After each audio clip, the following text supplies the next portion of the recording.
Well, I'm here today with Dr. Ali Chappell. She wrote a book called Low-Insulin Lifestyle, My Personal Journey with PCOS and the Science Behind a Low-Insulin Lifestyle.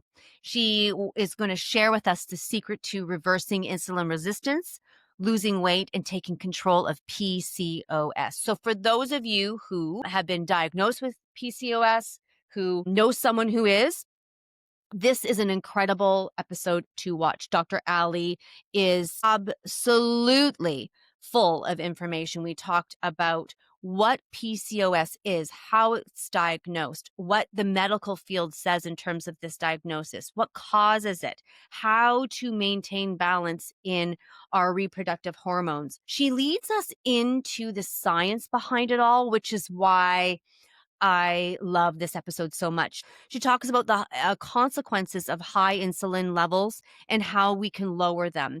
We talked about the mechanisms of a daily diet that cause our reoccurring insulin spikes that lead to insulin resistance. She also talks about the Lily app. You can go and visit Dr. Ali Chappell at lilyhealth.com. That's LILLIHEALTH.com. And look at all the different resources that she has, kits that you can buy where you can have a proactive health lifestyle. You can order your kits and from her and give you a complete picture of your metabolic health. And she has comprehensive tests that assess key biomarkers to help identify risks associated with insulin resistance, PCOS, type 2 diabetes, and cardiovascular disease, all from the comfort of your home. So that's important too. This, again, is an amazing conversation. Please join me and Dr. Ali as we have a fabulous conversation on PCOS and how to live a low insulin lifestyle.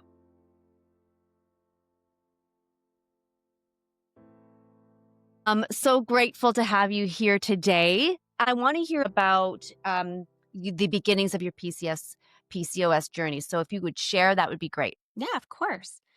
Well, I did my undergraduate degree in nutrition from Texas A&M.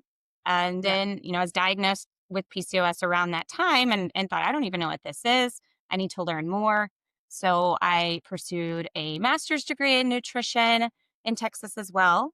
And then as well as a PhD. So during my PhD, it was in nutrition, but I studied under a reproductive endocrinologist. Most of my classes were in reproductive endocrinology. My dissertation was in reproductive endocrinology. So I often say my PhD was basically nutrition and reproductive endocrinology. Yep. And then after that, I got a National Institutes of Health postdoc position in women's metabolic health. So I moved south in Texas to the University of Texas Medical Branch and did an NIH postdoc looking more at women's metabolic health. So really just understanding nutrition and insulin resistance and PCOS. Wow. And became a registered dietitian within that as well. So that's Okay. really my educational background. As far as Yeah. my journey with PCOS, I started having symptoms at 14. I Right. was starting to gain weight. I had a really bad acne. For people who struggle with acne, I was on Accutane twice in high school. I don't even know if they still prescribe Accutane for Right. acne, but I was on it twice. Like it was pretty severe. I don't have any acne scars, surprisingly, but I did have pretty Interesting. bad acne. And I didn't start my period till I was 16. And then after that, I had a period like once every 6 to 12 months. And so my mom would get nervous. I would go in, they would do an ultrasound. They'd say, oh, you have cysts on your ovaries. It's normal. It's no big deal. And my Yeah. mom was like, oh, I had cysts on my ovaries. It's 2. It's no big deal. A lot of my sisters, my mom has 5 sisters. She's like, a lot of our Yeah. sisters had cysts. It's okay. And that same one period, a year or so, went on until I was 21, and I was at the University Health Clinic and at Texas A&M, and I met with a nurse practitioner, a women's health nurse practitioner, and she did Yes. a transvaginal ultrasound and was like, whoa, okay, you have PCOS. You have a lot of cysts on your ovaries. You need to lose weight. And, when you're studying to be a dietitian, the first thing you want to Yeah. hear is to lose weight. And at the time, I'm doing everything. Everything I'm learning in school, I'm doing everything. Working out Yeah. sometimes twice a day, running Right. 4 miles. Like, I was just doing everything and the weight would not budge. It kept going up, kept going up. I think my highest weight around that time was probably 45 pounds heavier than I am now. It Mm. was like, it, I just didn't understand. And then for her to say, oh, you need to just lose weight, it just was like, how does my weight and my ovaries have anything to do with each other? And that's really what Right. launched this journey. A question. So when is PCOS, when you look at it through an ultrasound, is it cystic? So it's cystic, correct? So what they call cysts really aren't actually cysts in the formal sense, right? So Okay. every month you have a potential to ovulate. Right. And there has to be this very balanced hormone profile in order for your ovaries to be signaled to release an egg or a follicle.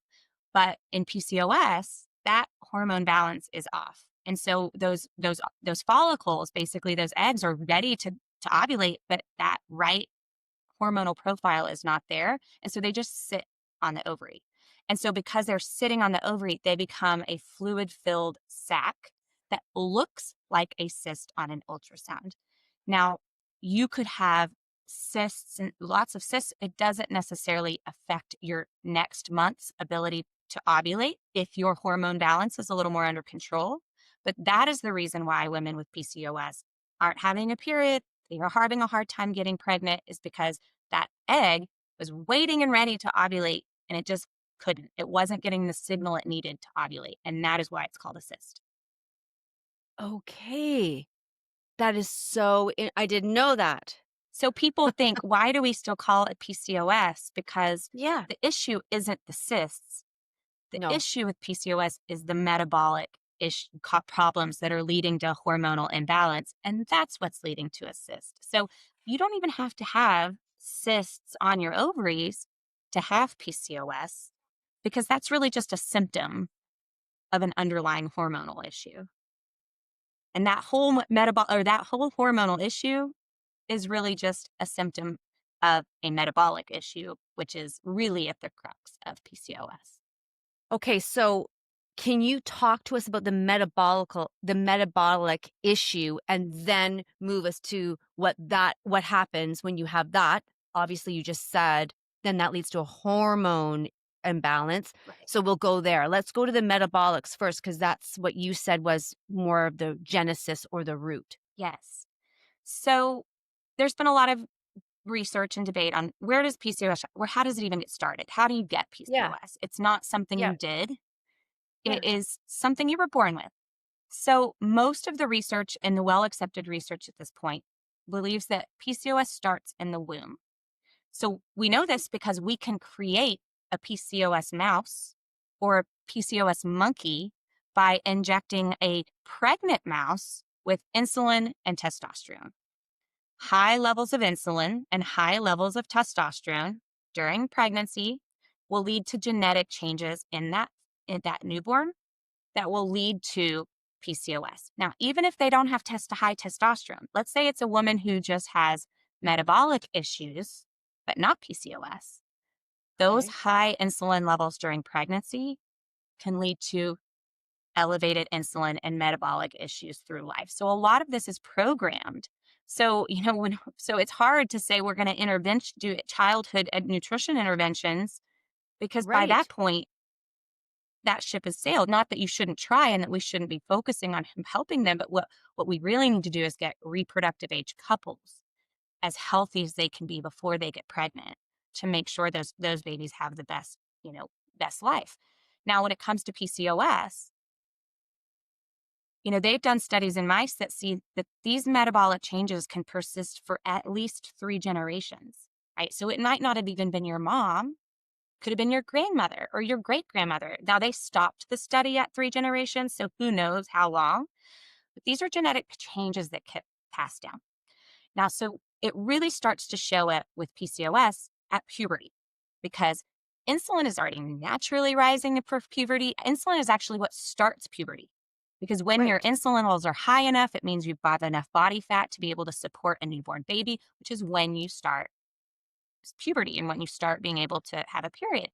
But in Yeah. PCOS, this is really when you start to see issues. All right, because insulin is already high, remember, and testosterone's high. Yeah. So when you think about the metabolic problems of PCOS, they are genetically predisposed to oversecrete insulin and to oversecrete testosterone. Now, the oversecretion of insulin is why they're not ovulating, why they're overweight, because insulin is your fat Yeah. storage hormone, and the testosterone is the reason why they have facial hair growth and acne and hirsutism and all these other symptoms associated with PCOS. So it's really a two-pronged metabolic, Yeah. you know, condition. Huh. This has got me thinking. So how would you check a pregnant woman for these high insulin levels or high testosterone levels? Well, ideally, you would check them preconception. So patient comes Okay. in, I want to get pregnant. You would have them check their insulin because a Yeah. pre-pregnancy fasting insulin is actually the strongest predictor of poor pregnancy outcomes like gestational diabetes and preeclampsia. It actually they've done studies that show that a pre-pregnancy, so a fasting insulin before a patient even gets pregnant will predict whether that newborn female will have early puberty. Because what happens is that early placenta and that early first trimester Yeah. has genetic changes, metabolic changes that are occurring during that time. And when your insulin is too high as a mom, it leads to inflammation, glucose issues. It can cause these genetic issues in the baby. So, what should be done is that when a patient goes to their prenatal visit at week 8, which is typically when you get your first scan, check the heartbeat, Yep. they usually Yep. give blood, they get an A1C, they don't get an insulin. And that is one of my personal professional goals is to help try to change those guidelines. There was a study out of Columbia University who has the number one reproductive research institute in the country Yep. on infertility. And they did a study, it was published in Fertility and Sterility, which is the biggest journal. This was only 3 or 4 years ago, where they took these cells from a placenta, an early placenta, that was either miscarried. They took these cells and they put them in a petri dish with a bunch of glucose or a bunch of insulin. And they were looking at to say, we test glucose all the time in early pregnancy, but it's really not predictive of whether a patient's going to have a miscarriage or not. Like if somebody's Hmm. having recurrent miscarriages, like 2 miscarriages in a row, they typically go to the doctor and the doctor does blood work. Yes. In that blood work, they only measure an A1C in addition to some other things. But what they're saying is, well, that's really not being predictive. We can't really do an A1C in a patient and see whether they're going to have a miscarriage. So they looked at insulin. And you know what they found? That high insulin levels in the first trimester were as toxic to the developing placenta as chemotherapy drugs. And that their clinic is going to start measuring insulin in every single patient wanting to conceive. But that's not the standard. No, that's not. It's I- It's weird. it is. It's it's not the standard because that's just not what was taught in residency programs. And Sure. and so, understanding and thankfully I get to see the other side of it. We go to ACOG. We have a booth at ACOG. So when you Yeah. get healthcare providers that are not around their patients, they're not around their colleagues, and they come to our booth and ask us about what Lily Health is, and I ask them, do you test insulin? They'll often say, well, I didn't know I needed to. Or how would I interpret those labs? Because that's not something they were educated on. And that's not their fault. We just need a change No. in the guidelines. And that's unfortunately where we're at. So when you measure fasting insulin, is that a blood test? What does, obviously fasting means you're not eating. for a certain period of time. Can you just briefly share about that? Yes. So a fasting insulin is how much is a blood test. Yes. And you do have to be fasting and it's very inexpensive. Like you can Okay. get it from Quest for $25. And or you can get it through your insurance. I do sell a testing kit that has Yeah. cholesterol and A1C and inflammation and as well as insulin. If somebody they want to do it at home, it's an option. But you can do it at Quest for very inexpensive. Okay. And so what it's measuring is while you're sleeping, your insulin should be very low because insulin is only secreted after you eat. But in some patients, because their insulin is so high throughout the day because of what they're eating and PCOS, their body's not able to clear it out of the system in time, over the night while they're sleeping. And so when they wake up fasting in the morning and go give their blood, their insulin Right. is still too high. So if your insulin is still too high, which is anything over 8 microunits per milliliter, that's anything over 8 is considered too high. That means they have some metabolic issues going on and their body is not able to handle all the excess insulin in their system. So then, if you have an abundance of insulin, what does the body do with that insulin? It just circulates around. So here's how this is how it starts to develop, right? So think of it as a snowball, right?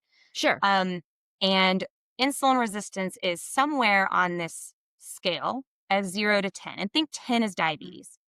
And 0 is Okay. you're born, you're the healthiest thing healthiest you can be. Everyone exists somewhere on this scale.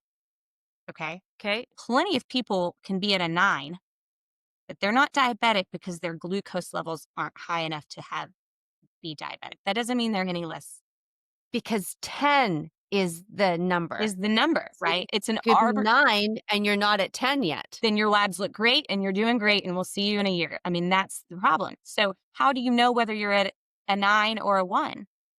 You've got to measure Right. your insulin. So people think diabetes, including doctors, they think of diabetes as a glucose problem, but diabetes is an insulin problem. You either don't make enough and you're type 1 or you make too much insulin that just doesn't work.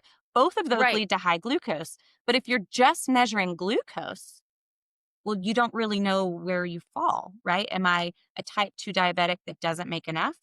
Or am I a Mm. type 2 diabetic that makes too much? So you see a lot of these lean women who are saying, I have prediabetes. I've been thin my whole life. Like, how could I have blood sugar issues? You've been lean your whole life because you don't make enough insulin. And insulin is a fat storage hormone. But now you're struggling because your pancreas is worn out and can't keep up with your diet. And so Right. right. Then you got the other side of the people who are like, I've struggled with my weight my whole life and now I have diabetes. Well, that's because your insulin was so high your whole life and all that insulin was storing fat. Now, how does this all happen? How does this all start? Yeah. So when you eat foods that spike insulin, and we can get to what those are, Sure. when you eat recurrent, repetitive foods that spike insulin, so insulin is released in a large amount and your cells kind of get bombarded with this insulin. And it's like, whoa, whoa, whoa, this is too much. So they start Sure. removing like the receptors on the surface of their cells. Well, if you have to have insulin to get glucose out of the blood. Mm. Well, if there's Okay. not as much receptors, insulin can't do its job. So glucose levels start to rise in the blood. Well, then the pancreas says, hey, this glucose can't stay in the blood. It has to get into the cell because this is, bad for the body. So it sends out Sure. more insulin. And that snowball starts to happen where if your Okay. pancreas is having to send out 10, 20 times more insulin than needed to get the same job done, that is where the problem is because that insulin can affect every single tissue in your body. And that's really where the problem comes from. I'm fascinated by this. And I have to ask, why do we do when we test, why are we not testing for the whole panel? Meaning, why would you just test for glucose and not for, I don't understand. Like they Calorie. have boxes that they check off And I'm looking at my doctor going, why are you checking off some? Yeah. Like, if I'm here, why are we not checking all of them off? Well, a lot of times I have plenty of people who reach out to me on social media and say, I finally got my doctor to agree to order a fasting insulin, but they told me they wouldn't be able to interpret the results for me. And this, I can't tell you how common that is. Uh, Lots of doctors come up to me at conferences. They'll say, okay, well, what if I start testing it? What should it be? What's normal? What if I have a patient who's, oh, this is a great story. Remember that insulin yeah. needs to be under 8. I had a Yes, you provider said come to me, insulin under 8 micro units, micro units, correct?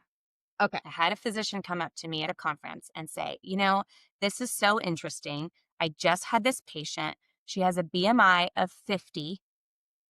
Okay. Okay. A body A mass body mass index index of 50. 50. Of 50. Okay. And she's done everything to lose weight. She cannot lose weight. She's been on semaglutide. She's been on everything. Nothing will work for her. And she said that she's been trying to get pregnant. And so she ran a labs and everything came back normal. Like A1C was normal. Everything was normal. Okay. And she couldn't figure out what was wrong. And so she said the patient had read somewhere that she wanted to have her insulin tested. So the doctor said, fine, I'll test your insulin. She came back this was like the week before she came to this conference. And the doctor said, what's interesting is her insulin came back at 79. 79 micro Yes, units? 79 microunits per milliliter, but her A1C was still 5.3. Her A1C was 5.3, which is well within the normal range. Right, Her absolutely. insulin was 10 times higher than it needed to be. So here's what's happened. And the Whoa. doctor said, I'm actually was just so mad that I even tested it in the first place because now I have to somehow go and interpret these numbers, and I don't even know how to interpret this. I mean, this was an OBGYN. Now, OBGYNs are not metabolic experts, and they're not expected to Sure, be metabolic experts. sure. But it's so difficult for a patient who's been trying to get pregnant and doesn't know why, and all they're being told is, well, your labs are normal, it's fine. You might need to see an REI. So, to circle back then, and because this just came through my mind, okay, so let's clarify. So, at the beginning of the conversation, you said, um, there has to be the perfect confluence of events to take that egg and to out it goes, Yes, right? So we need the exact balance of hormone in order to get that going. The reason why our egg is sitting on the ovary is because something is interfering with the perfect balance. And when that interference happens, then the egg sits there, it just waits. It's just doing its job. It's just waiting at an amber light, waiting for the green light, and it never gets it. So then the body is a miracle maker. It coats it over. It says, okay, like we're going to hold you. We're going to keep you safe, but we're also going to, you know, kind of suffocate you so yes, that you don't have to, create havoc in this perfectly defined system. Am I on the right path here? 100%. Okay. So then when a woman is saying, I cannot get pregnant and the insulin level is 10 times higher, 5 times higher, whatever that is. It's because they have a whole bunch of eggs sitting out there, or is it because there's a decline in estrogen, progesterone, testosterone? It is because insulin tells a hormone in the brain to oversecrete. It's called gonadotropin releasing hormone. And in the brain, you also secrete luteinizing hormone and follicle stimulating hormone. All right. Now, insulin directly increases what's called luteinizing hormone. When it's too high, luteinizing hormone is too high. And luteinizing hormone is what has to surge, and that tells the ovaries, "Hey, we're ready, release the egg." But in PCOS patients, their LH levels are too high through the whole cycle. Well, if those are too high, you can't get this surge. And so they Right. never get that signal. And so they never ovulate. And it all has to do with their insulin levels. And so for this patient, And this is a very common scenario. I have friends who've had multiple miscarriages and had to go through 3 or 4 providers to even have them agree to test their insulin. And one Yeah. of them's case was 25. It was 25, and they refused to test her. They just refused to test it until she finally found someone. But how does that happen? How do you Yeah. get a normal A1C, a low normal A1C Right. with 10 times the insulin? And it's because it's taking, remember those receptors that keep getting pulled Yeah. off and then the insulin's not Yep. working very well and the glucose stays Yeah. there. So it's their poor little pancreas is working Yeah. so hard. I think of like the I Love Lucy episode where they're in the chocolate factory. I love that one. It's exactly like that. It's like, all right, this is working. We can do this. And then the machine turns on a little faster and they're like, I'm doing it. I'm trying. I'm working. But Right. you don't Right. see the chaos that's going on to even keep those glucose levels down. So if all you're measuring is an A1C and you see that it says 5.2, 5.3, 5.6, and you're like, oh, well, everything's running smoothly. It looks great. What you don't Yeah. see is behind the curtain how fast and how hard that poor little pancreas is having to work to keep that glucose level in the normal range. And that number is really the most important number for anyone, not just PCOS, not just if you're trying to get pregnant, literally for anyone, that number or your insulin levels. Insulin number and insulin level is Yes. the most important. Yes. Okay, so here's how I understand it. So metabolism uses energy to power the body, and then the food that we eat, it it is what we're giving our body as energy so that our body can survive. And then insulin takes that energy from our food. Insulin is what takes the energy from our food and Yep, gets it into the cells. gets it into the cells. Yeah. Okay. So it's like So the key then into the cell, predominantly yeah, glucose. but then some of us have our keys broken off Yes. and our doors are slammed because and the lock is jammed. Yep. Exactly. Ha Okay, so if the thing in between 'cause the, the metabolism is doing what it's doing and the insulin is doing what it's gotta be what we're doing with the key and the ingesting, what we're putting in to fuel. Our body's already working for us. Our body already knows what it's doing. We're interrupting sometimes. So, of course, I heard you saying, look, we can trace this back now. There are, if your mother is pregnant and she has too high insulin levels, that translates to a female baby. Yes. So it's not just about eating food, it's also a genetic thing as well. That's why you see, obesity running in families. It's a lot of Right. times, and moms do the best they can. This is not about laying blame because we all did the best we could when we were pregnant, and all we can Yep. do is move from here forward. But Yep. it could have been a great grandmother, or we just don't know. And the Yeah. best you can do is the best you can do. But a mom without PCOS who has high Yes. insulin will lead their daughter to have high insulin and struggle with their weight. A mom with PCOS who maybe doesn't eat right during pregnancy, they're more likely to pass PCOS onto their babies. So there has not been a study to see if we can stop PCOS transmission. That's Right. my goal. I would love to see if you have a PCOS mouse pregnant and they eat a diet similar to the one I recommend that keeps their insulin and testosterone low, will those offspring have PCOS? Right? Obviously, it would be Right. great to do this in a human study, but very Yeah. long, be a very Yeah. long Yes, of study. course. Yeah. But in mice, we could look at that. So that's something I would love to be able to fund a research study like that in the future. Yes, that would be I would support that.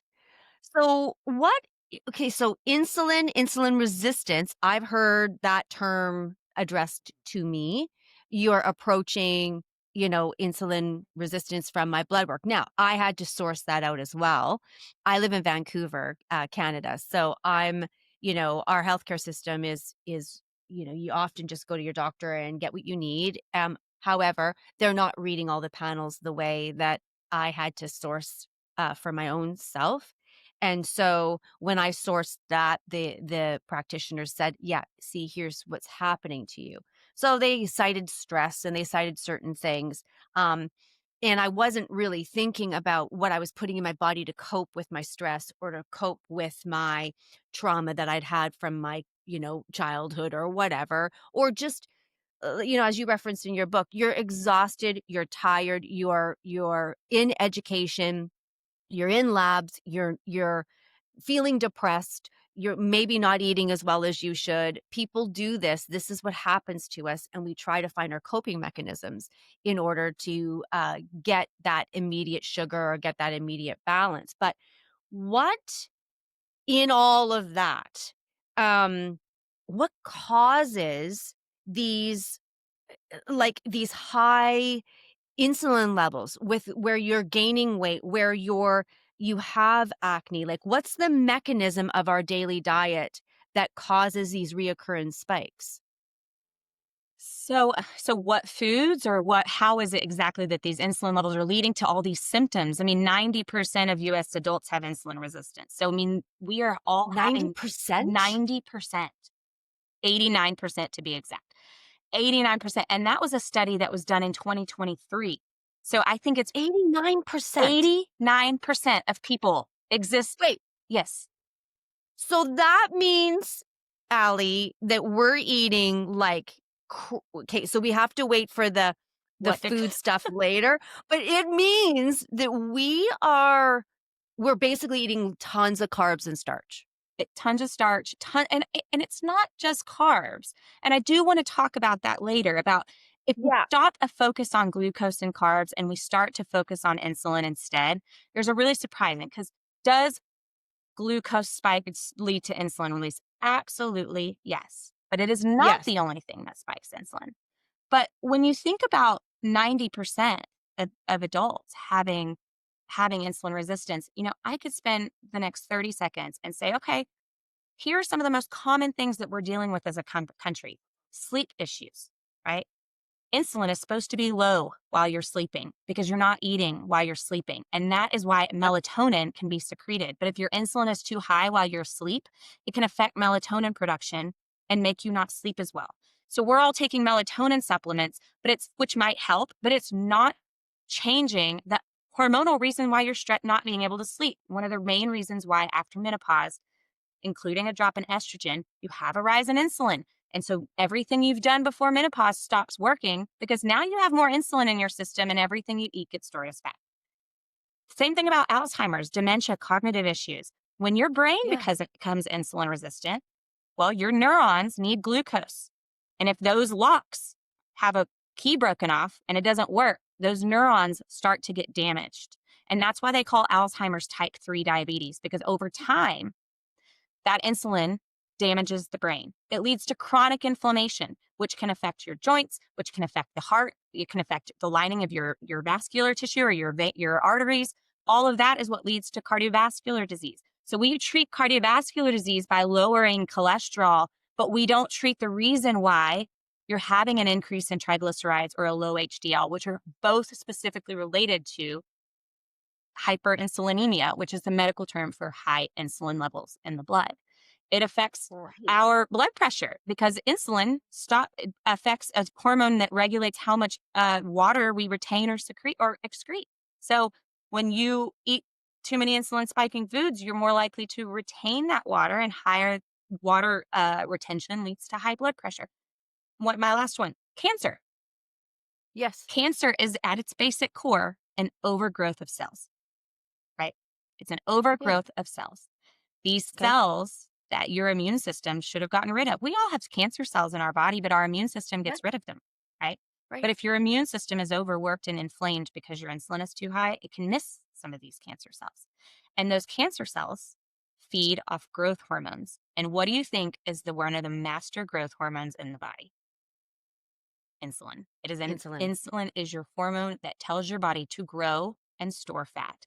And so our insulin levels, you can take an insulin level at diagnosis of cancer, Somebody gets diagnosed with cancer, you can take their insulin and it will predict whether their chemotherapy will actually work and whether they're going to have a higher risk of actually dying from cancer. Because if our chemotherapy drugs are telling our cancer cells to shrink and insulin is telling our cancer cells to grow and multiply, you've got a battle. Right.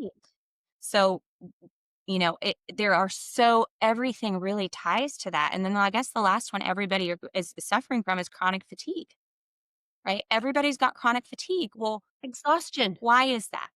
Well, your cells need that energy. Like you said, you eat food. That food is supposed to power your cells with energy.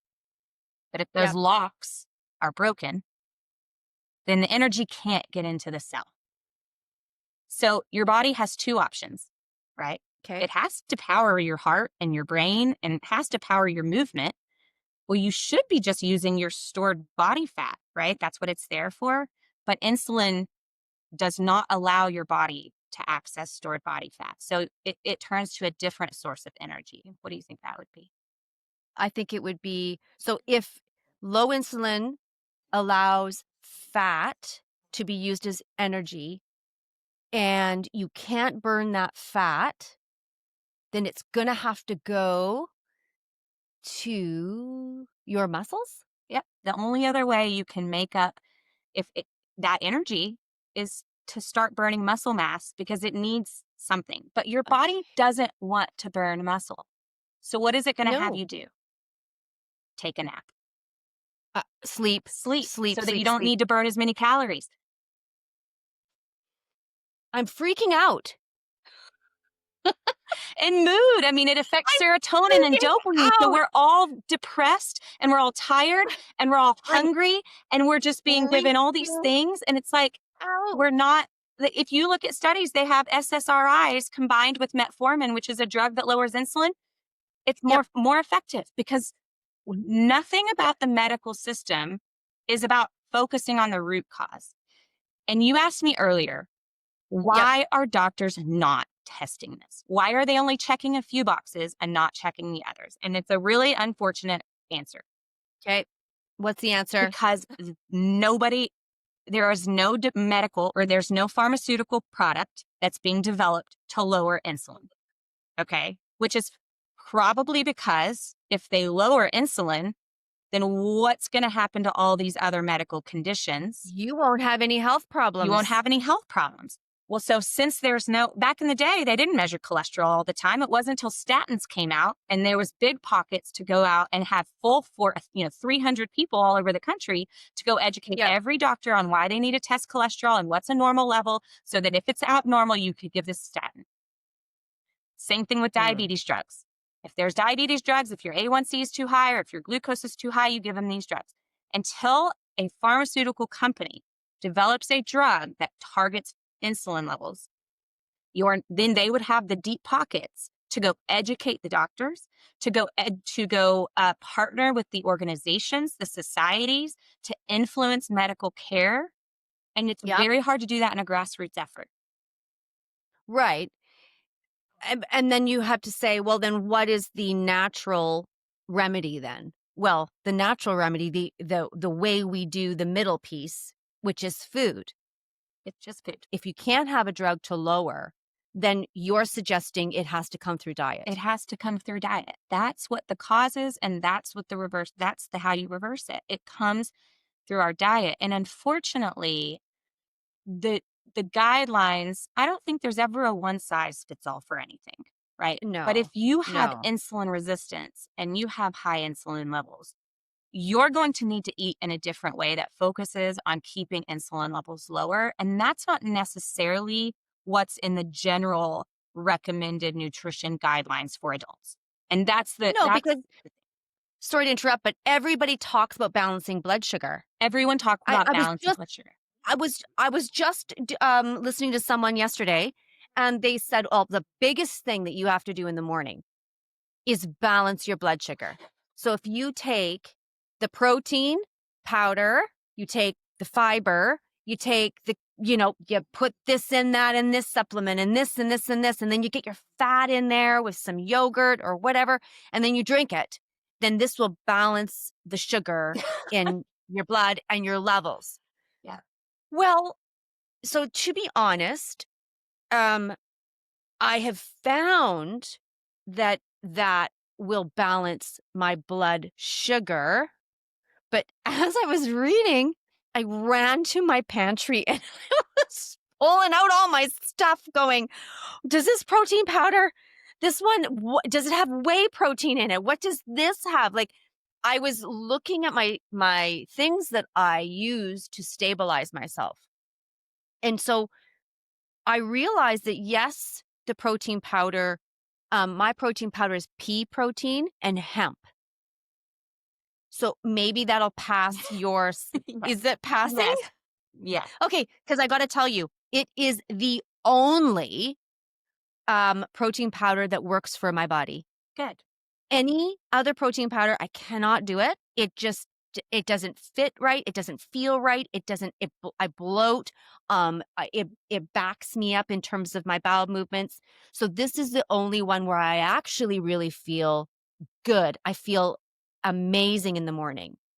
And that's what's most But it's important. not because it's my blood sugar, is Right. it? It's because it's not. And that's the thing is we've been so focused on the symptom and not the root cause, right? Like I always say like this, focusing on your blood sugar is like hiring somebody to come and check the foundation of your house. And all they do is come in and like look at the walls for cracks. And you're like, okay, well, maybe there are no cracks, but that's not really looking at the foundation. You know, I have to fix my foundation, not just patch the cracks in the walls. That is the issue. It is not about, blood sugar imbalance is a symptom of an underlying insulin problem. You either don't make enough insulin. Now, if you're type 1, you make no insulin, right? But you can be Right. type 2 and just not make enough, or you make too much. There's an underlying issue that you have to know before you really want to balance that blood sugar, but that Yep. really comes from fixing the insulin problem. So, I think that's what's most people, I wouldn't say they have to relearn about nutrition, but it's just thinking of it in a different perspective.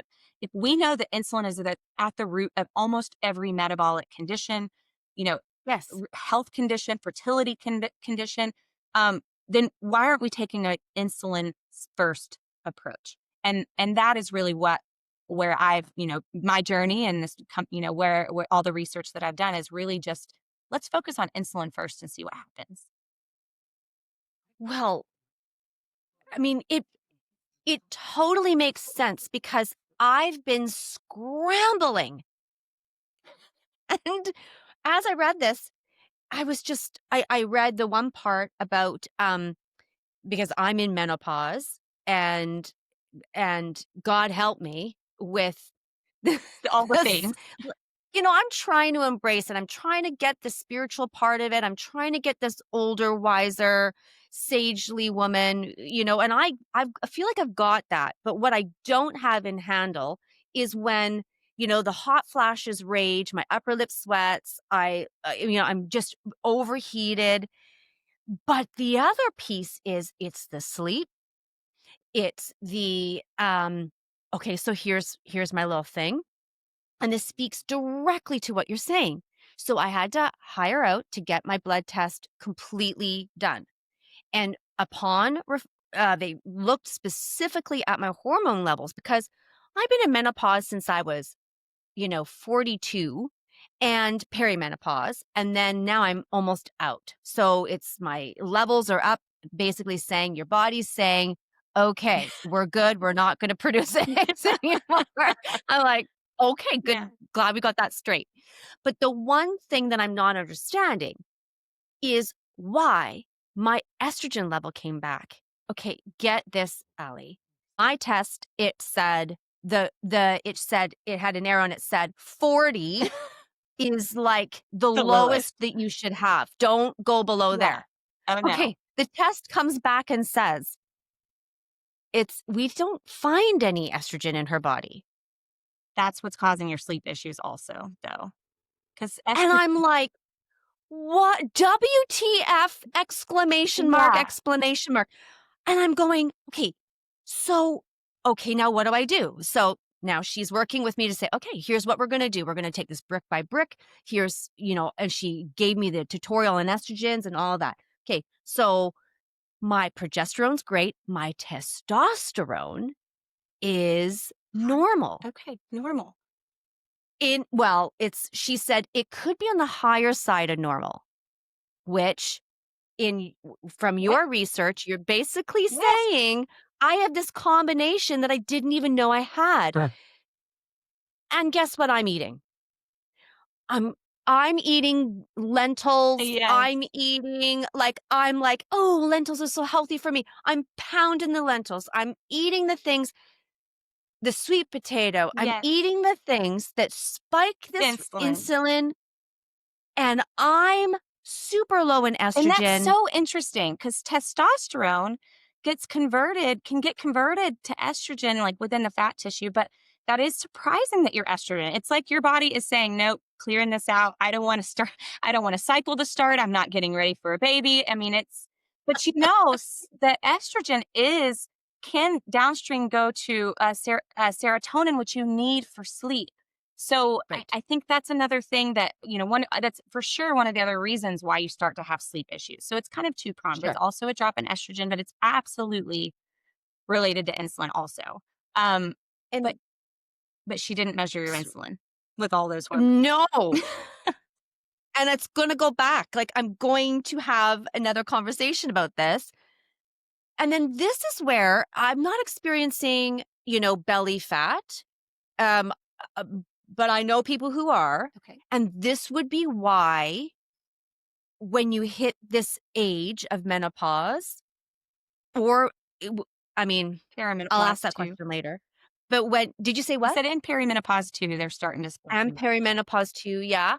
So this is why everything begins. So when we get to this age, we need to begin to change another level of how we're eating. Yes. Well, and Ah, it's just to have a different perspective about it. So with menopause, you have this drop in these hormones, specifically estrogen, which yep, specifically correlates with a rise in insulin. So even everything that you were eating prior probably wasn't, I mean, you might have been able to more or less manage your weight, but now you yep, have this extra insulin in the system, which is more likely to then store fat. So when insulin's high, you're more likely to store what you're eating as fat as compared to burn it. And so I think that is specifically why these women are starting to have these issues after menopause. And nobody's talking about it with them. I mean, right, some healthcare providers are, I don't want to say nobody, but sure, it is rare, and it is rare for dietitians to talk about because we didn't learn about it. I mean, my entire undergraduate degree never yep, once learned about PCOS. Never once learned about insulin resistance. The only thing I learned about insulin was what you need to give it to diabetics in order to lower their blood sugar. That was it.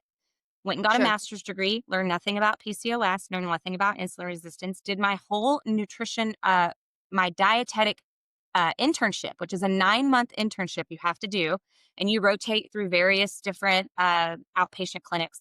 Never once did I see a patient with PCOS or learn about insulin resistance. And then you have to take your licensing exam.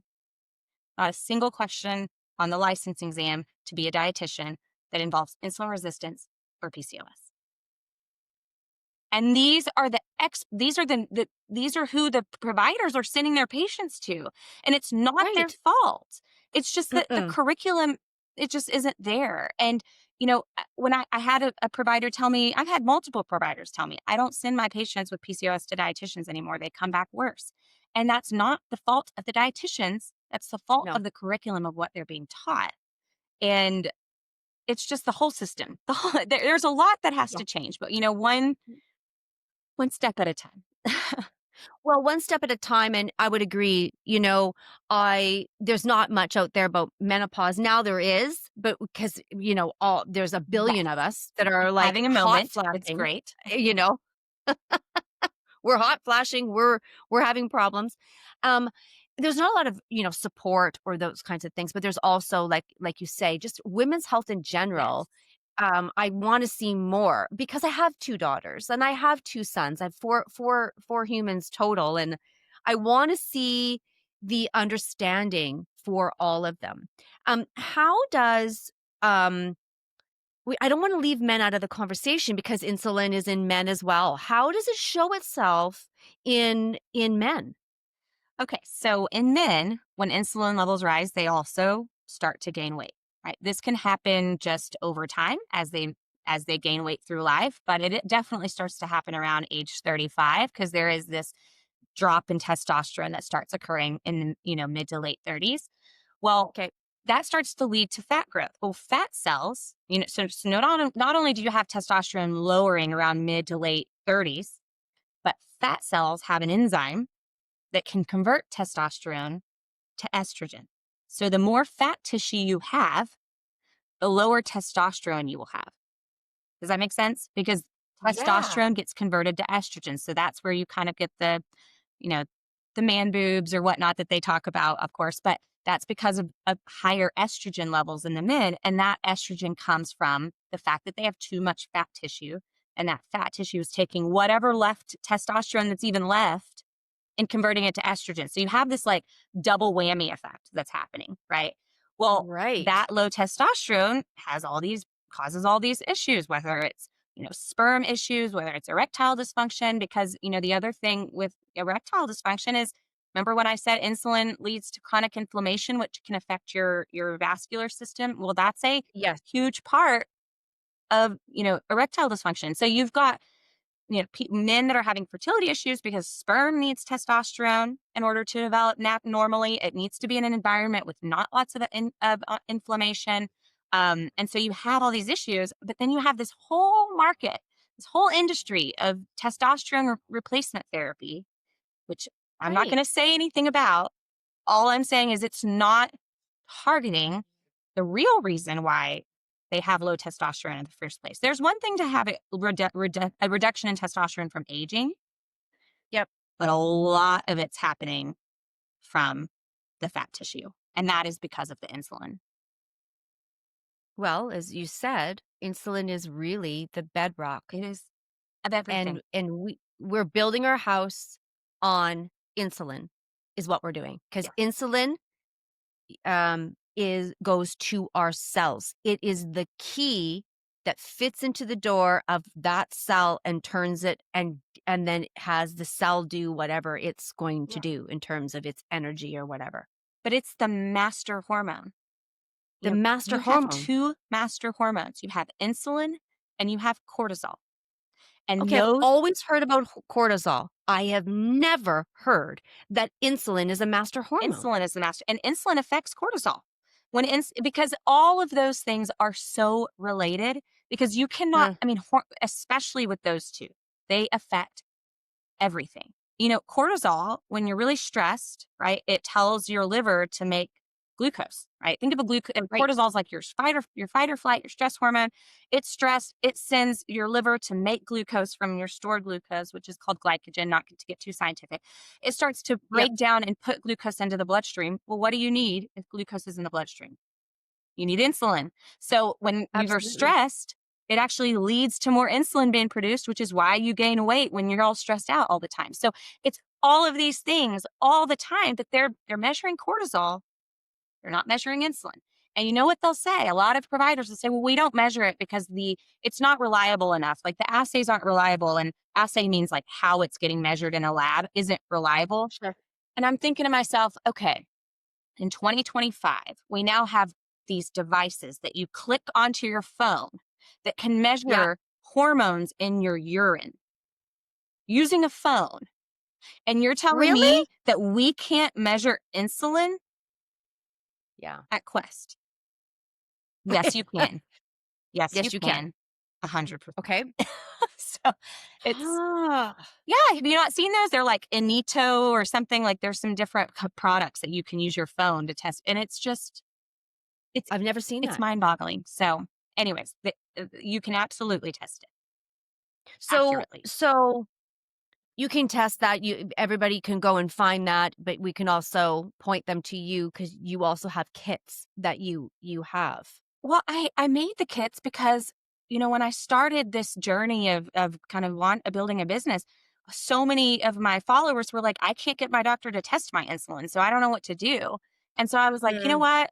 I'm going to make this available. If people want to use it at home, it's a convenience option. Sure. If they Sure. they test their blood, it comes with this overnight pack. They send it to the lab computes it, and their results will populate in the app, and interpret them. It'll tell them, here's some information on how to address this issue. But the same thing with Quest. And it's the same thing. If they go to Quest and get their insulin drawn, they can manually enter Mhm. that lab result into the Lilly app when it launches, and it'll interpret your results for you. Same with your doctor. If your doctor says, I don't know how to interpret these, my app will interpret it for you, because it's crazy that this is not Yeah, the this is most not cool. important thing that we are testing. I asked a cardiologist one time if he tests insulin, and he said, no, it's not reliable enough. I'm like, I found this article in 1966. It was published in The Lancet, which is a very prestigious journal.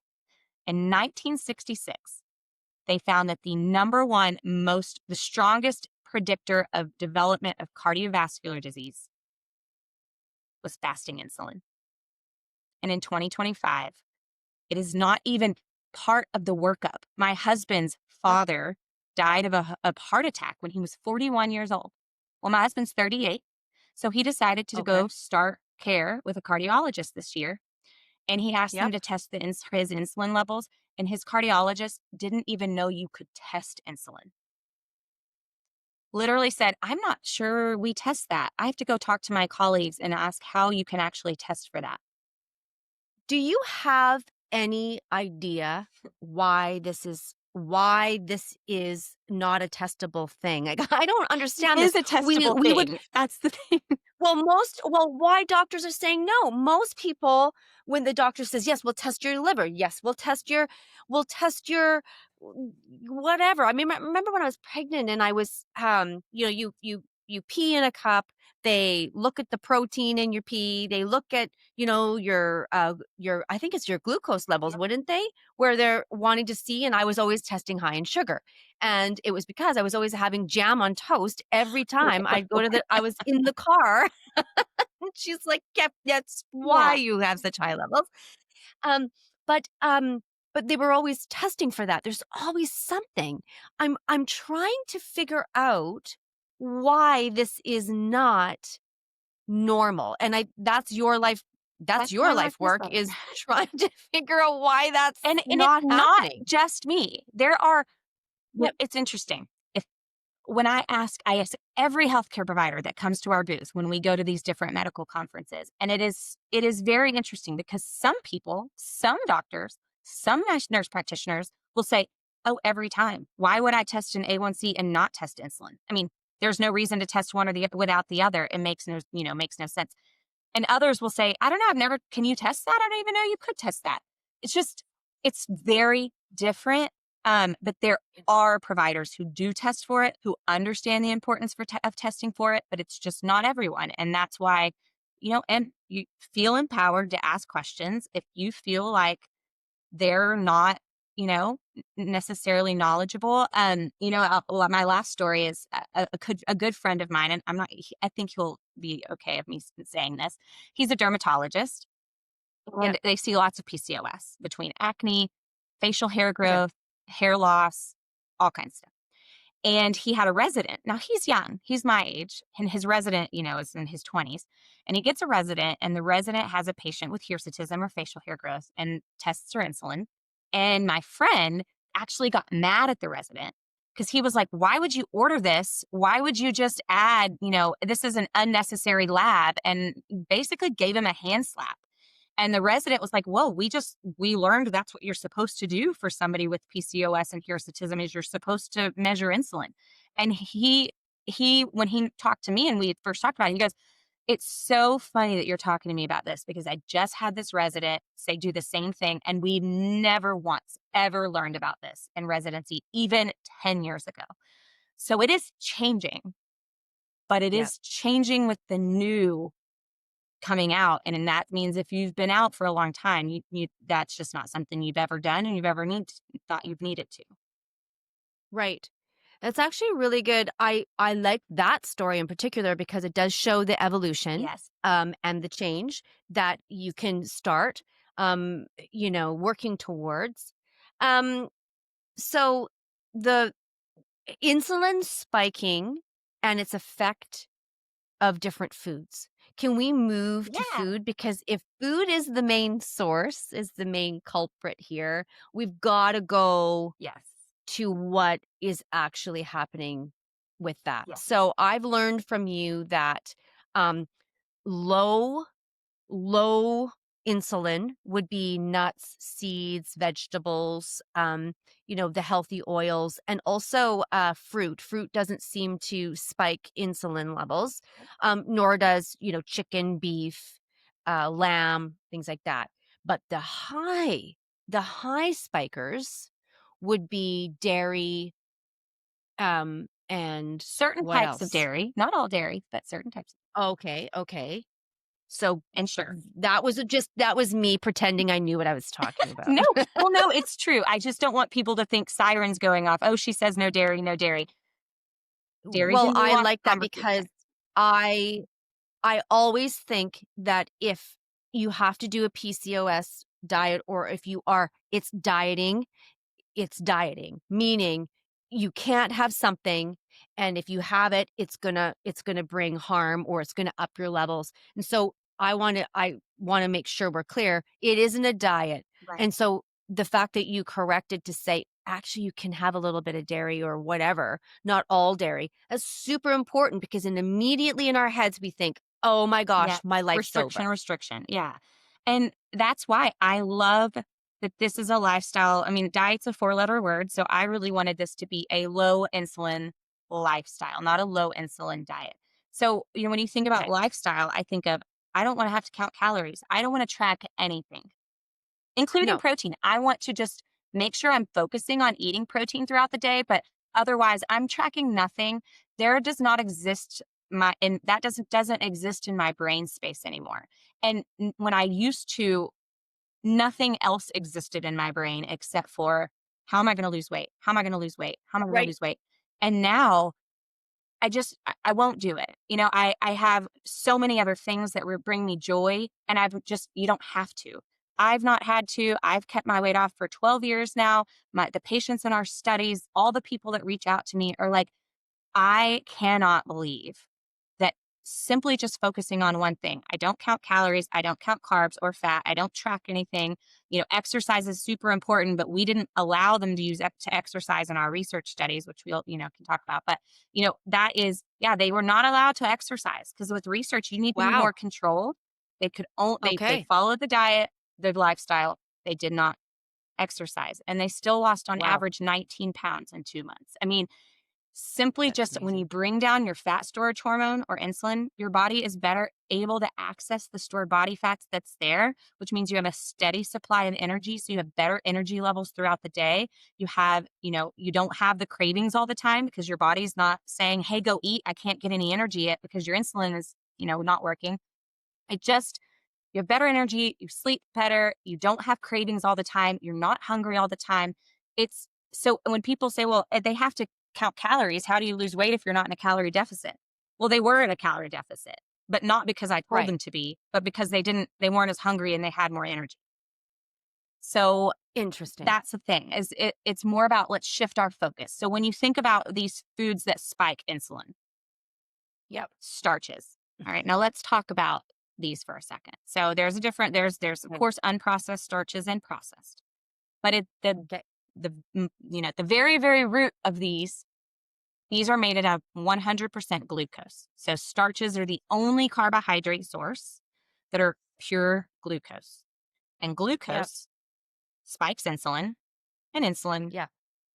that over time will lead to high insulin levels. So when I say things Sure. like sweet potatoes or quinoa or lentils or beans, you know, I don't want to ever say they're not healthy because they check all the health boxes, right? They've got fiber, Okay. they've got nutrients, and they've got minerals, and some of them have protein, but they also have Sure. a very large amount of starch and glucose.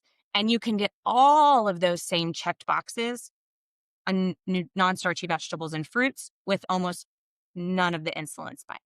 So that is Okay. where I say, let's shift away from carbs. Eat as many carbs as you want, but let's get them Hmm. from lower glucose options than these sources that are pure glucose. Okay. Does that make sense? That does make sense. There are certain beans that are Yeah. non-starchy. So edamame beans, and then there's also what are called lupini beans, which have all the benefits of beans, all the fiber, all the protein, none of the starch. So it's not just about, oh, you can't eat beans or whatever, like paleo says, Right. oh, we can't eat beans. Oh, you can eat beans, but let's get the non-starchy beans, right? So that Right. is where, from a starches perspective, I, I think from a carbs perspective, as many as you want, non-starchy vegetables and fruits. As far as dairy, here is why Yeah. dairy is a nuanced conversation, and I think it's important for people to understand this perspective. So Okay. the biological purpose of milk Yeah. is to feed a newborn baby. Okay. And it's so important because it has naturally occurring hormones, insulin and insulin growth factor inside the milk because that newborn baby's pancreas isn't fully developed and that baby needs to gain fat and it needs to grow. It triples its weight in a year and it doubles its length. And that's not because they're eating a lot of calories, it's because they're getting insulin from the breast milk. Wow. Okay, now that's one. The second thing is the proteins in milk are specifically designed to stimulate insulin and promote fat storage and growth because that is what milk is. It is a growth promoting food. I mean, think about the tagline in the back in the Right. history. Milk. It helps the body grow. It helps a body grow. It is a growth Yes. food. Well, when you Hmm. think about a cup of milk, it has about 8 grams of protein or so in a cup of milk, and 20% of that is whey protein. Okay. Now the rest of it is casein. So we're roughly, let's say, a couple, 1 or 2 grams, or 2 or 3 grams of protein coming from whey. Okay. Well, whey is very concentrated in what's called branched chain amino acids, which are just all you need to know is that they're amino acids that are very, very potent stimulators of insulin. Okay, because that's Hmm. the biological purpose. But when you go to create cheese or Greek yogurt, to make 1 pound of cheese, it creates 9 pounds of whey waste because you've got to take all of the whey. That's why you have cheese strainers, is you're pouring all that in there and you're getting rid of all that liquid. All that liquid is whey. And what stays Oh is my the gosh. casein, and then that casein is Yeah. fermented. All right. And all that liquid Okay. that comes out is whey. Now, this became a big problem for the dairy industry because they couldn't get rid of it. They tried to throw it into the rivers because they thought it was just water, but it killed all the fish because it causes an algae bloom. So in the 80s, somebody said, well, let's dry this and powder it Hmm. and we'll sell it for $35 a tub and market it for health and fitness. Now, that's great because what is whey protein really good at doing? Stimulating Putting growth, on. which means Yeah. building muscle. Yeah. That is Building great. muscle. Building muscle is great. But what all else is a problem when you constantly eat foods that spike insulin? Well, you don't all have a these balance. all of these issues. All of these issues. There's Right. tons of studies, whey protein causing acne in bodybuilders, all Yeah. these things. And so when I think of whey protein, I get so nervous because if you're adding a Mm. scoop of whey protein, 25 grams of whey protein into your protein shake, and biologically, 1 cup of milk only gives you 2 grams. Yeah. It's like it's a growth promoting food, but it still wants to regulate that growth a little bit. Does that make sense? Right. A Yes, baby doesn't absolutely need, makes sense to it me. needs growth, but let's not cause issues because too much insulin and insulin growth factor are directly linked to cancer because it's an overgrowth of cells. So now we're isolating out that whey, which we know is the most insulin spiking food you can eat. It spikes insulin higher than a slice of white bread. Think about that for a second. Wow. And now we're mixing it into everything. And this is not necessarily just about the muscle building community. It is in everything because it is a waste product and it is a common food additive that it's added to things like ice cream because it's cheaper than using milk because it's a waste product. Right. So they'll add it to everything, even though it's not marketed as high protein. It's in thousands upon thousands of just food items as an additive. And so now you think about Mm. not just the protein pancakes and the protein waffles and the protein shakes and the protein bars, all of that is whey. It's even in foods you don't even think of as being high protein. And so people are having their insulin spike all day long, every day. And I think that's where I get really concerned about we seeing all this increase in cancer rates and we don't know why. And it makes me think, are we unknowingly keeping our insulin levels way higher than they ever needed to be since the Right. 80s, right? That's when whey protein really came onto the scene. Mm. Yes, this all makes sense to me now. It's kind of This all makes scary. sense to me now. People get very defensive on this topic of whey Sure. and dairy. And just to say, back to what dairy foods are okay on the low on this low insulin lifestyle. So when Yeah. you, like I said, when you take the milk and you put it through the cheesecloth and you get rid of all the whey and you have the casein, Yeah. well, the casein is less insulin spiking than whey. But then you ferment it, right? You ferment it into Right. yogurt or you ferment it into cheese. And that fermentation actually changes the structure of those amino acids and makes them much less insulin spiking. So we do, I do allow, or I wouldn't say allow, but, part of the plan Yeah. is to allow, limited but amounts of full fat Greek yogurt and full fat aged, cheese. And because number one, they have all the whey removed. And number two, because it's fermented. And both of those things help make those lower insulin spiking. But Yeah. it's whey protein really, really does concern me for a lot of levels. And I think Oh, people don't well, think I about and it. I hear that. I hear the concern there.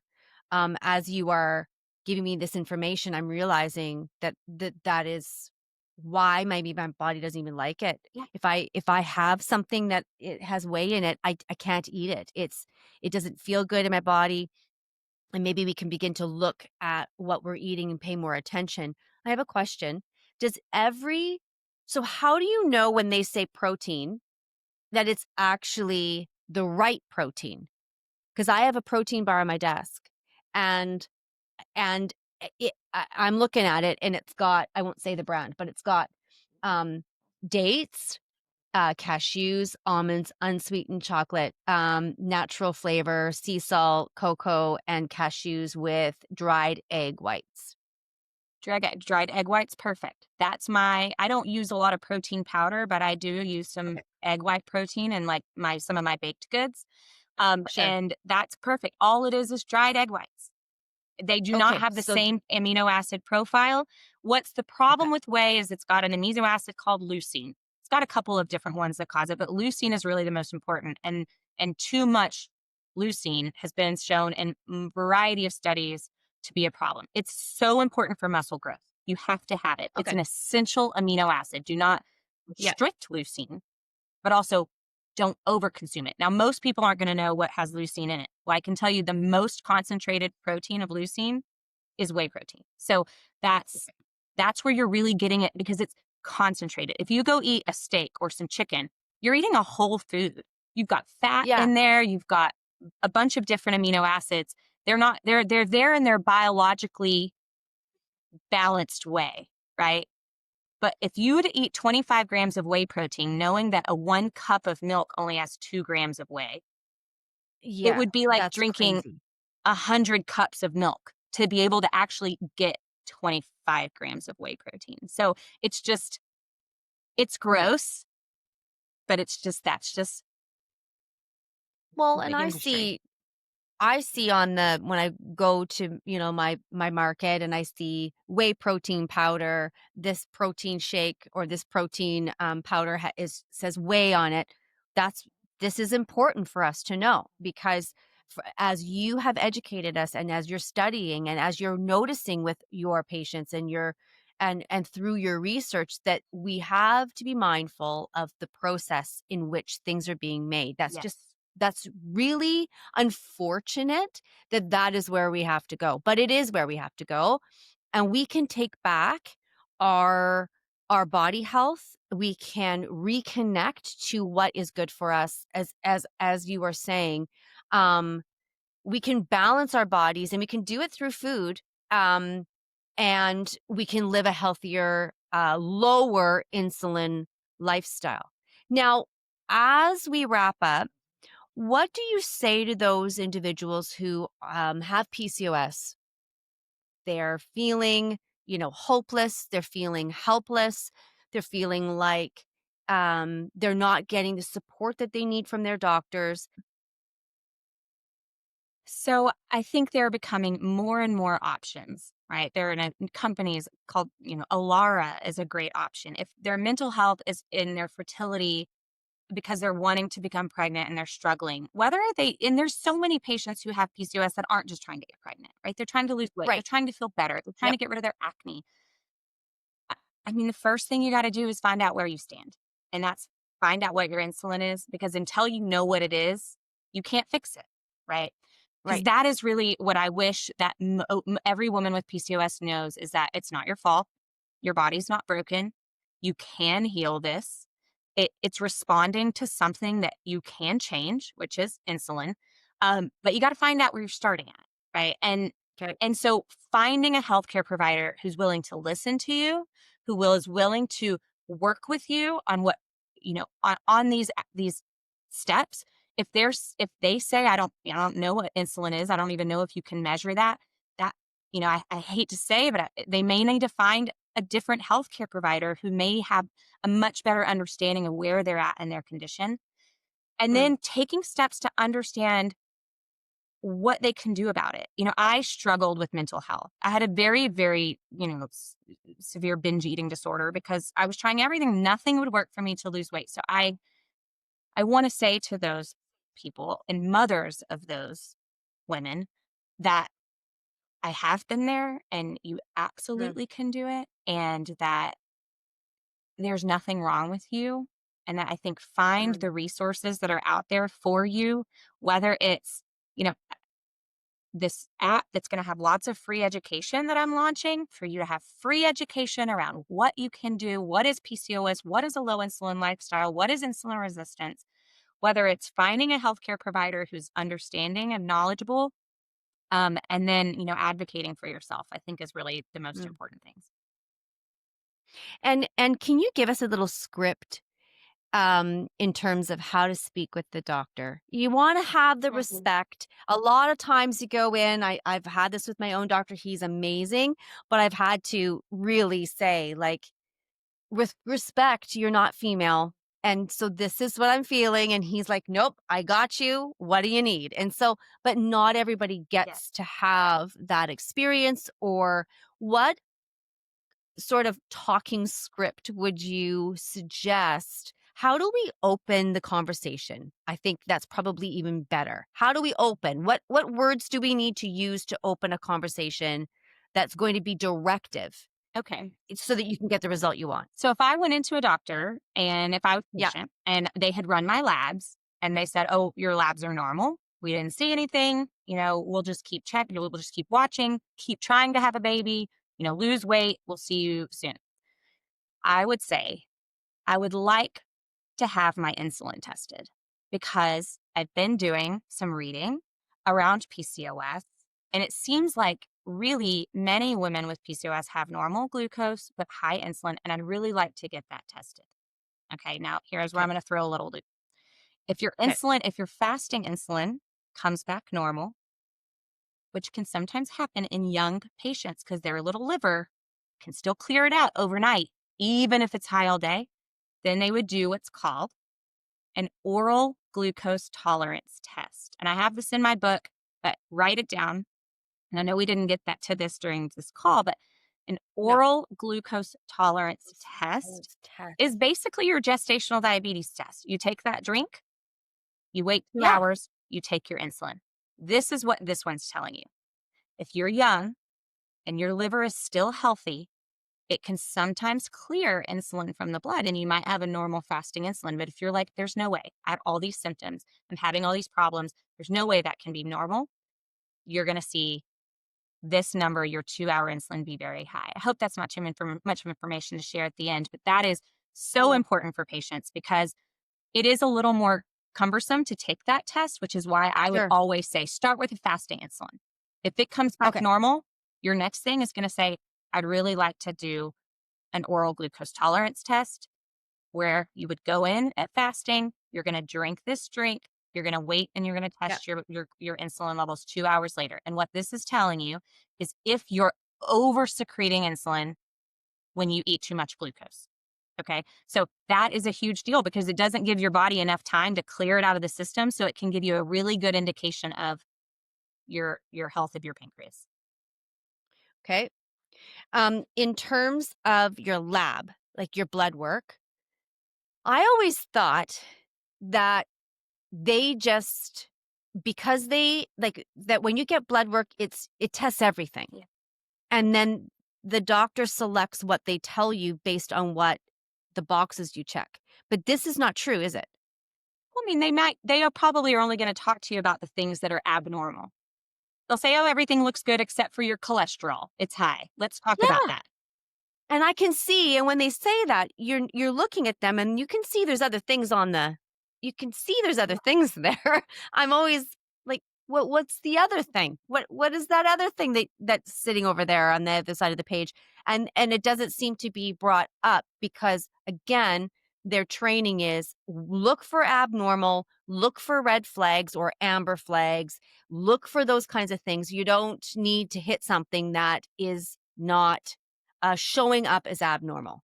Yes. Don't make the Okay. patient nervous about something they don't need to be nervous about. Right. Okay. So talk to us a little bit about the app. So the app is, I mean, it's really comprehensive, and I am working with the FDA to have it as it will be the hopefully the first FDA cleared product for Yes. PCOS. So hopefully, fingers crossed. It's been a long journey. So the app is going to have tons of education so they can learn about insulin resistance. It has a whole thing about how to ask for insulin testing for your provider. It walks them through how this conversation could happen, how you can encourage this, what the results need to say, what would happen if you're, this was high and this was low, or what if this was low and this was low. It'll walk them through all those things. Sure. Weight loss, our research, PCOS, endometrial cancer. I mean, literally everything. I think there's like 300 pieces of content. And then a Wow. full list of what is and is not really insulin friendly and why. Okay. And then it Yep. has a grocery list builder. It has tons of sample meal plans and it Mm. has all this symptom tracking. So you can track all your symptoms, your weight, your hair, your acne, your, mood. And then it Yep. has lab results. So what you would go in there is you would manually enter the lab results you get from your doctor. When Okay. you log that, it logs that on a date and it graphs each of those points. Now, let's say the next month you decide, oh, I'm going to go, and it will tell you, okay, your A1C is normal. Your insulin is high. This is what this means. If you would like to take our insulin resistance course, it would be a structured education around why is your insulin high? How does it do that? Why is it, how did it get high? What does that mean? And how Mm. do I lower it? So that's really part Right. of the FDA is wanting structured educational information and result of these lab results being abnormal. So that you don't have to have a kit if you decide to use a Lilly kit at any point in between your labs with your doctor. Yep. Once the lab processes that, they'll put it into the portal and the portal will automatically log those results. And then what you can do is download a summary of all of your labs, of your menstrual cycle, because all of that's tracked all in one place, your lifestyle So habits, and you can take it to your doctor and they can see, your cycles becoming more regular, your lab results have changed like this over time. So it's really meant to be wow. a comprehensive. Now, it is directed towards PCOS because all of our research is in PCOS, but Yes. really it's for anyone with insulin resistance, which is Okay. 90% of US adults. So, Which was when you said that I was stunned by that. well, and that's one thing that I Um. want to keep doing. And I'm sorry, I'll just add is that I mentioned to you earlier that this month I gave uh, 80% of the sales of my book into a research grant award to a OBGYN investigator. Well, he works in OBGYN at the University of Texas Medical Branch to keep doing women's metabolic research, to do a project in metabolic research. So it's not specifically PCOS, but Yep. just to keep, feel like women's health research funding is dwindling these days. So it's definitely been Right. a personal and professional goal of mine to give back and be able to fund Mm. more research to answer more of these questions that I think you and I had today. Yeah. Well, I'm so glad that you've been able to give back. I'm so glad that you've been able um, to learn how you have healed and be able to share that with everyone else. That's huge. This is your life experience. It is. And if you chose to not, understand insulin and the food and its impact in your life, then your insulin levels will rise. So you are daily choosing a lifestyle that supports the body and allows the body to do its work. And that is the message to me that I think is so powerful. And we can kind of, our eyes can kind of glaze over at all the hemoglobin, the Yeah. triglycerides, Yeah. all the things that you're saying. And yet the thing that I understand most is it's metabolism, it feeds, and then you eat, and then your insulin kicks in, and all of these things are the chain. And I realize from this conversation that insulin is the mother of all hormone. It was, It's the mother. yes. It's the master. Yes. And so that's what I'm hearing. If there's any takeaways from this, what would you like to say to those who are listening today that can inspire and empower and give them what they need during a time that could be very confusing, very upsetting for them? I think just realizing that small steps, right? Mm. Going meal by meal and figuring out, okay, Yeah. what are some of the things that how could I make this meal a little less insulin spiking? It doesn't have to be all at once. Because over time, when you start to realize and you start to limit these things, you'll realize that when you have them, you don't feel well. And it will make you less likely to want to use those. I would say educate yourself, not only on, what your numbers are, but on what these foods are. Again, the Lily app will have lots of free education that you can go and access. I have tons of information on my website that's just free. All of our research, if you want to go read research, if your eyes don't glaze over for research, you can read all of that research there. I would say empower yourself with your doctor and, take it one day at a time, but keep Mm. your chin up because it absolutely is something that you can manage, even though it probably sounds like a mountain. You can only reach that mountain with the right information. And really truly is the right information. I think this truly is the right information. You are totally right.